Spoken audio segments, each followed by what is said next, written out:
from a time when the total amount of computer memory in the world was 53 kilobytes to today. I'm Tonya Hall, and joining me is George Dyson, technology historian and author. Welcome, George. Thank you. Give us a brief summary of your background and as a historian and the books that you've actually authored. Okay, well, very briefly, I was born in 1953, and there's an easy fact to remember, which is in 1953, there was a total of 53 kilobytes of high-speed memory on planet Earth. So I sort of grew up watching that grow.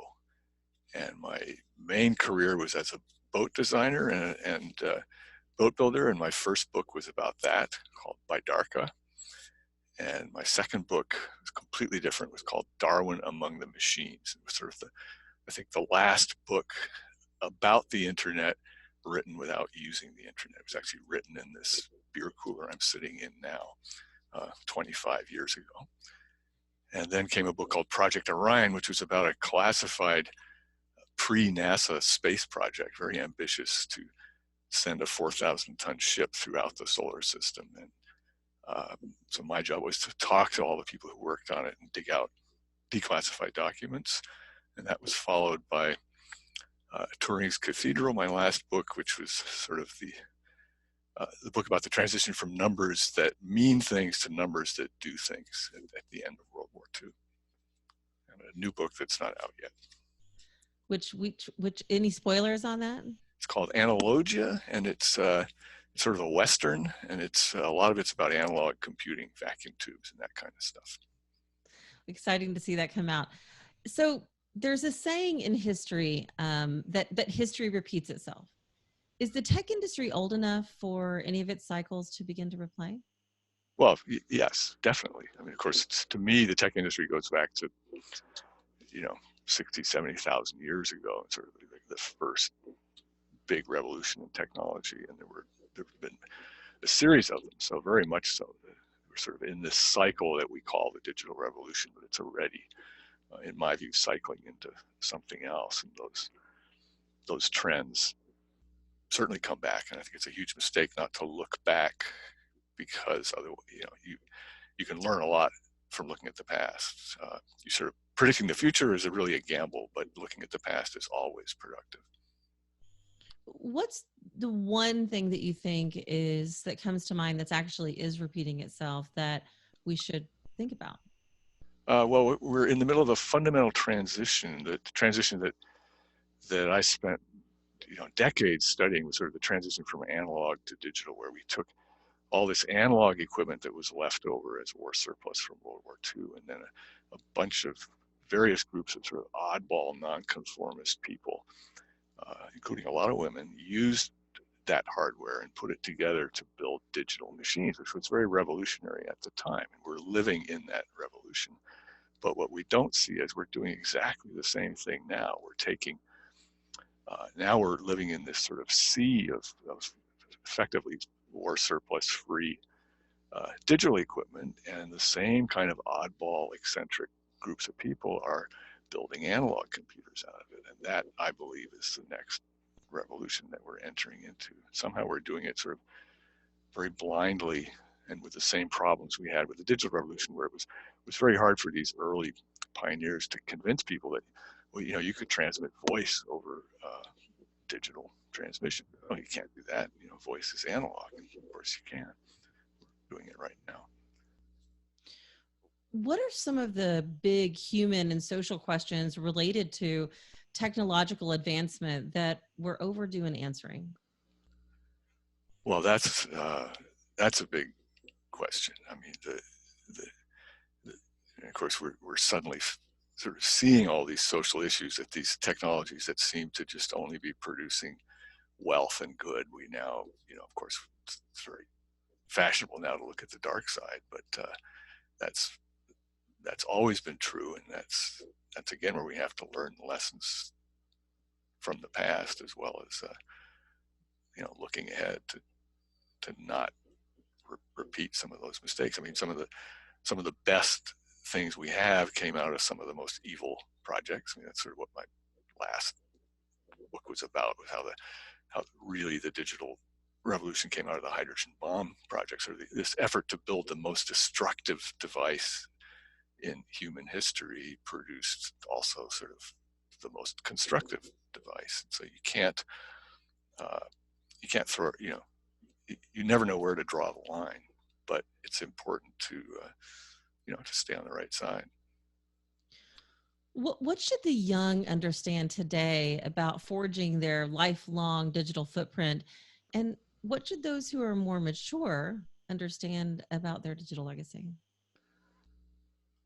Well, the interesting question now is, of course, what happens when you die? My mother died 3 years ago, and I mean, I still keep her laptop plugged in, but I haven't rebooted it. I mean, it just sits there. It's sort of this everlasting afterlife that she's fortunate to actually have a biographer who came in and downloaded everything off her laptop. So it, eventually it'll be in a book or something and be really permanent. But for most of us, sort of, we're collecting these digital lives and what happens to it in the end, which is actually what Niels, my friend who was telling you has my kayak in Idaho, that's his latest great, 600-page novel is about that question, sort of a digital afterlife. And We talk a lot about your father, but talk about your mother. What happened in your growing up that she did or said that had such a huge impact on your moving forward and being a historian? well, it was my mother really who brought me into this world of digital computing, because she was a mathematical logician. So she worked with Kurt Gödel and didn't know Alan Turing, but was right in the aftermath of his work, and came from Europe to America in 1948, um, when effectively overstayed her visa, was a illegal immigrant, and her first job when she needed a job was working for Remington Rand on something called the traveling salesman problem, but it was applied to basically the question of whether you could have one guided missile that would take out multiple airplanes. What was the optimum path? But they kept her in a cage because she was not an American citizen yet. So sort of like a hidden figure, she had to be walked into this cage every morning, locked up to work on this mathematical. But anyway, so she was deeply involved in mathematical logic and understood. I mean, a lot of what she did was sort of, now we would call it computability theory and stuff like that. So when I wrote my book, she would mercilessly point out all the technical errors. And I mean, logicians depend on everything being absolutely precisely defined.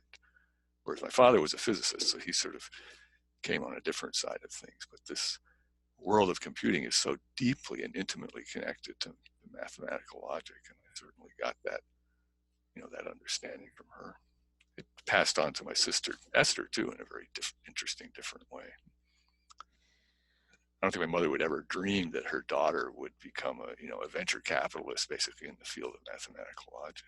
It's a strange twist. Well, I think all women are looking for role models today, and certainly in technology and leadership in tech. And she was a pioneer. What would your advice be to young people in general, or maybe even just for young women looking for role models? Just classic advice of don't listen to the critics, um, who will always be trying to squash your ambitions and tell you're not doing the right thing. And that has nothing to do with, or it does have something to do with gender, but it doesn't really matter who you are or what.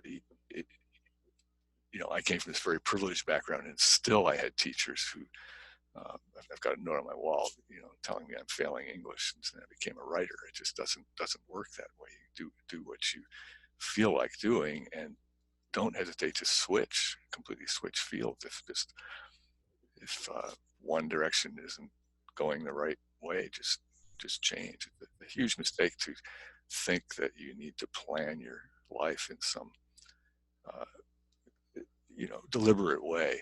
In my background, the horrible thing was that the education system tried to make you divide people into people who would make a living doing things with their hands and people who would make a living doing things with their minds, and that just pissed me off. And so that's really spent my entire life trying to prove those teachers wrong.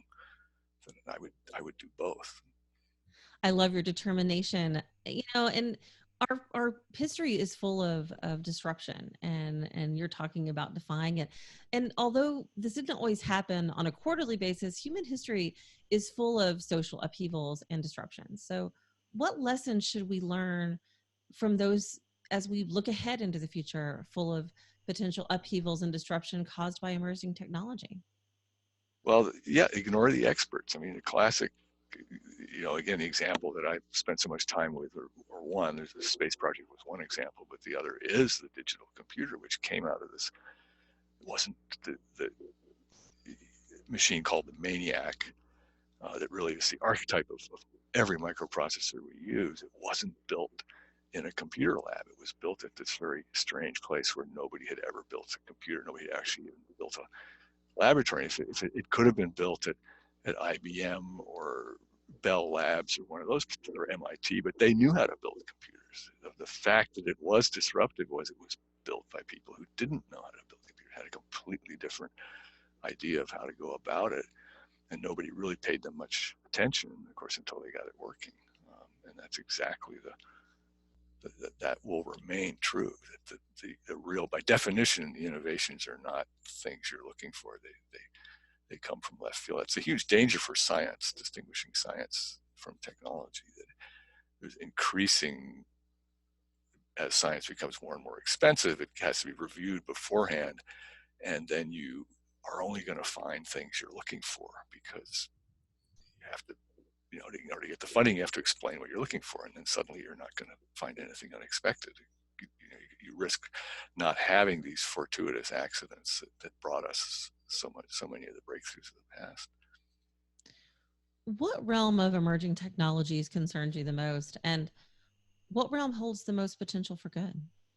Right now, I mean, well, Yeah. personally, of course, I sort of get obsessed with something for a while, and then I get obsessed with something else. And right now, I'm obsessed with analog computing. I think that it's the big game shifting change. That's, I think, much more so than everybody wants to talk about quantum computing, but just good old fashioned analog computing. It's a game changer but nobody wants to hear about it because analog machines don't need programming. So suddenly this whole, guild of programmers who I'm probably speaking to who write code, it's entirely possible to have machines that don't use code. The brain, all natural nervous systems that do their computing without, they're not using digital coding. There's no algorithms, but we sort of worship the algorithm and think, particularly in AI, that it's all driven by algorithms, which it is on one level, but in nature didn't use algorithms for that. And I think technology is going to follow the same path. And sort of like the mice that grew up at the feet of the dinosaurs, the same way that digital came in and disrupted the analog world. Now the analog mice are going to come back and sort of get their revenge on the dinosaurs. It's my Get their view. revenge. Wow. So, as a young adult, you lived in a treehouse that you built out of salvaged materials for a couple of years, actually. What 3 years. life lessons? What's that? 3 years. 3 years. Okay. Well, what life lessons did you learn or take away from that experience? Well, I was 19 years old. I just needed a place to live. Now, if you say you lived in a tree for 3 years in the rainforest, everyone thinks you had some political agenda. You were trying to save the rainforest. But actually, I worked logging, and I helped cut some of the rainforest down. No political issue. It was just nice to live in a tree. Now a train's going to go by. So really, I learned, of course, to be self-sufficient, and I had an incredible amount of time to read and think. I mean, I read the entire 6,500 pages of Cook's journals of his third voyage, and I read all of von Neumann's collected works. And luckily, I had a brother-in-law who let me use his library card at University of British Columbia. So I paddle across the inlet, catch a bus, go into the university, borrow his library card, and come back with another, stash of books. Go back to the treehouse and read the stuff that I never have time like that anymore. That was my education. Of course, I left high school at 16 in frustration, but that's where I learned what I learned. That was your defiant personality, George, but it didn't stop you. And hopefully, we have a lot still yet to learn from you. If somebody wants to connect with you and maybe they want to learn more, I don't know, about building kayaks or get a copy of your book, one of your books, how can they do that? Email is best, reaches me everywhere now, even out on my boat.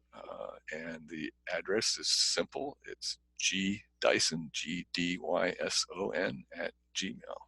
So that's fairly predictable. I probably could have been George at email. My sister gave me one of these early adopter invitations, but I waited too long. I couldn't get George anymore. So. All right. Well, thank you again, George Dyson. And if somebody wants to connect with me, they can do that. You guys can do that. You can find more of my interviews right here or go to tonyahall.net. Thanks for watching.